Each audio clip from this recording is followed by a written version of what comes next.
They only walk at 3:12 a.m. The first time Eli heard the footsteps, he thought it was a late-night crowd leaving a bar. Their apartment sat on the second floor of a narrow brick building on the west side of Cleveland. Old pipes. Thin windows. Radiators that hissed like something alive. The kind of place where sounds traveled, but this was different. It wasn't random, it was synchronized. At exactly 3:12 a.m., the street outside filled with the sound of shoes striking pavement, not running, not talking, just walking, dozens of them, in rhythm. Eli sat upright in bed, heart thudding. He checked his phone. 3:12 a.m., the footsteps passed slowly beneath his window. Measured. Unified. Like a silent parade, no laughter, no engines, no voices, just walking. By morning, the street looked normal. Empty. Cold. Ohio gray. Marcus didn't believe him. "You're dreaming," Marcus said while pulling on his work boots. "Probably some drunks cutting through." "It's every night," Eli insisted. Marcus shrugged. "Then it's probably your imagination every night." He left at 10:45 p.m. sharp for his warehouse shift. Same as always, Eli stayed behind, and waited. The second night, he was ready. He turned off his lights. Sat by the window. Watched the empty street. At 3:12 a.m. exactly, the temperature in the room seemed to drop. Then, footsteps, not from far away, directly beneath the building. Eli forced himself to look.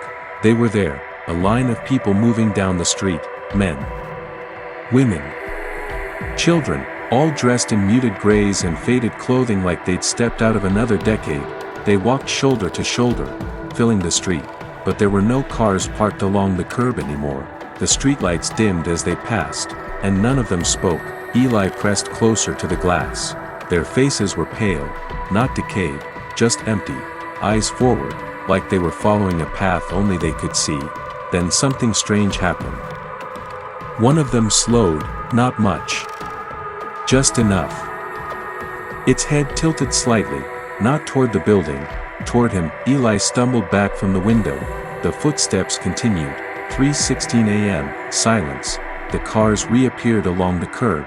The streetlights brightened. Everything looked normal again, except Eli's reflection in the glass looked thinner, paler. Marcus grew irritated by the third night. "You need sleep," he snapped over breakfast. "You're 18, not 5. "They're real," Eli whispered, "then film them." So Eli tried. At 3:12 a.m., he held up his phone and recorded the street. Footsteps filled the air again. The procession walked, clear as day, but when he replayed the video, the street was empty, only the sound remained. Shoes striking pavement, dozens of them. Marcus listened to the audio before leaving for work. His jaw tightened. "Okay," he said slowly.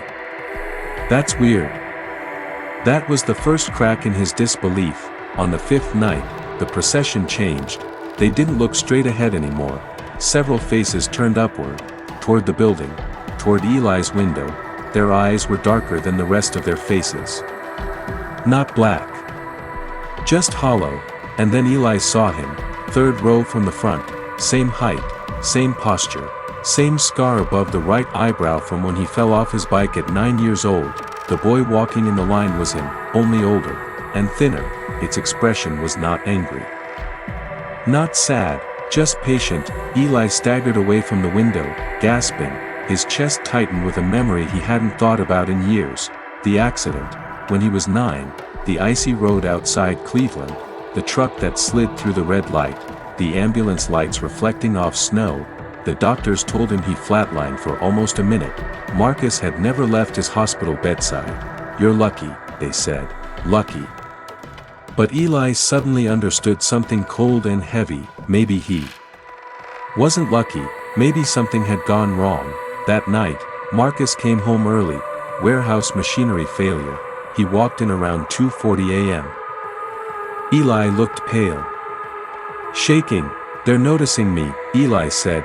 Marcus was exhausted, but something in his brother's eyes unsettled him. "Okay," Marcus said. "We'll both stay up." They sat in the dark living room. The digital clock blinked, 3:11 a.m. The air pressure in the room shifted, like a storm building. Then, footsteps, louder than before, not just outside, closer. Marcus stood slowly and walked to the window. He froze. The street was full, dozens. Maybe more, walking in silence, his breath caught in his throat. They're not normal, he whispered. Eli stepped beside him.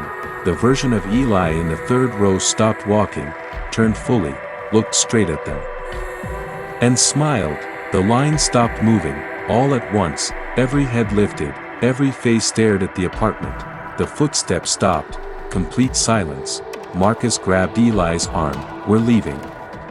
But the front door of the apartment rattled, once, twice, then the hallway outside filled with the sound of synchronized footsteps. Inside the building, climbing the stairs, Marcus' face drained of color. That's impossible. The apartment lights flickered. The footsteps reached the second-floor landing, stopped outside their door. Silence again. Then, knocking, not frantic, not violent, polite. 3 slow knocks. Eli felt something shift inside his chest, a pull. Like gravity changing direction. They're not here for you, Eli whispered. The door handle turned slowly. Marcus rushed forward to brace it, but the deadbolt unlocked by itself.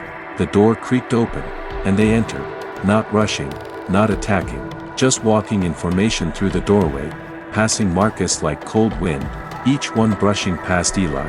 Their touch wasn't physical, but it felt like pressure in his lungs, like breath being counted. The version of Eli stepped inside. Last, he stood face to face with himself, close enough to see the faint blue veins beneath pale skin. You were supposed to come with us, the other Eli said softly. Marcus lunged forward, but his arms passed through them, like smoke. No. Marcus shouted. The other Eli reached forward, placed a hand against Eli's chest. Eli felt the rhythm of his own heartbeat slow, not painfully, just steadily, like a clock winding down. The procession began to exit the apartment, one by one, through the still open door, and Eli walked with them, not resisting, not crying, just calm. Marcus grabbed him, and this time his hands met nothing but air. Eli's body dissolved like mist at dawn. Gone. The footsteps descended the stairs. Moved back onto the street. 3:16 a.m. Silence. Marcus stood alone in the doorway. The street outside looked empty again. Cars parked, streetlights steady, normal, but the apartment felt larger, colder, wrong. The next night, Marcus didn't go to work. He sat by the window, waiting. 3:12 a.m. Footsteps. The procession passed again. He scanned the line frantically, and there, third row from the front, Eli, walking forward, eyes empty, never looking up again. Like and subscribe for more creepy stories and suspenseful horror.